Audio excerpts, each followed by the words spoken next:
喂 Kelvin 啊，Venezianico 呢個牌子次次都有啲驚喜俾我哋嘅。係之前嗰個 SNL 嘅40mm 呢個款咧，其實佢好多唔同嘅變化，都賣得好好。今次嚟咗隻細版啊，嚟一隻37mm，哇，好的色，好精緻啊！仲要個標面係靚到不得了添。係啊，即係未介紹呢隻標之前，我想講少少咧。哇，37mm 初頭諗落咧，哇，會唔會有啲細啊？但係唔係喎，原來戴上手即係恰到好處，哇！有翻而家即係興細標嘅感覺。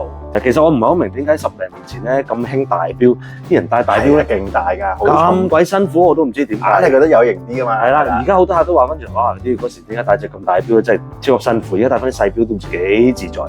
咁啊睇翻呢隻標，我呢標最吸引你嘅地方喺邊度啊？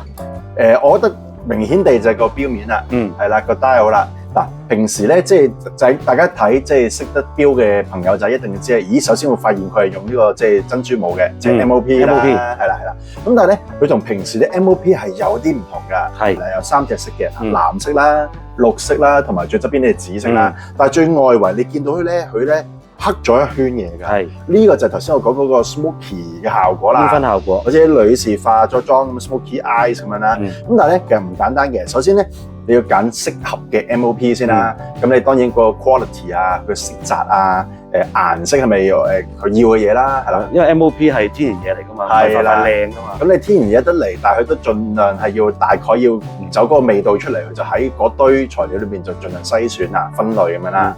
揾到啱嘅材料就要嗰個剪裁做得好好啦，因為咧呢個頭先話37mm啦，係咪？咁你咁的色嘅呢個標面，咁究竟我成塊 MOP 我拎面忽出嚟，同埋嗰個要車靚仔啦，當然係。咁然後咧就係咧先至即係再去打磨啊、拋光啊，咁就咧，然後再加就係話嗰個smoky 嘅效果，着色嘅部分。係呢個部分先係最緊要，點樣做到呢個效果出嚟？其實喺最面嗰度咧，佢係搽咗一個咧保護嘅塗層嘅，係啦，一來係防外邊嗰啲即係你啲侵蝕啦，二來係防個紫外線，即係要保住個顏色咧。原來係好多計仔要即係加落去嘅。呢隻錶 SNL 一路以嚟都係用Miyota機芯，Miyota 9係嘅，先至可以做到呢隻錶咁薄。所以呢隻錶咧嗱，除咗細37mm之外咧，佢仲係薄身。所以真係戴落去個感覺非常之舒服貼手，都用翻佢本身 Venezianico 特有嗰條一體式錶帶啊，咁成個效果襯出嚟真係近期巔峰之作，我覺得係。哇！呢隻又有另一番味道。係啊，你咁樣綠色嗰隻，尤其是望落去，係咯，似唔似嗰啲叫咩啊？睇極光啊！咁總之係充滿有種海洋嘅味道。綠色我覺得似極光，係藍色就有少少似個湖嗰啲顏色啦，係紫色就難啲啦，係啦。咁啊，3隻色啦，各有 fans 啦，咁啊上嚟睇一睇實物有幾靚仔啦。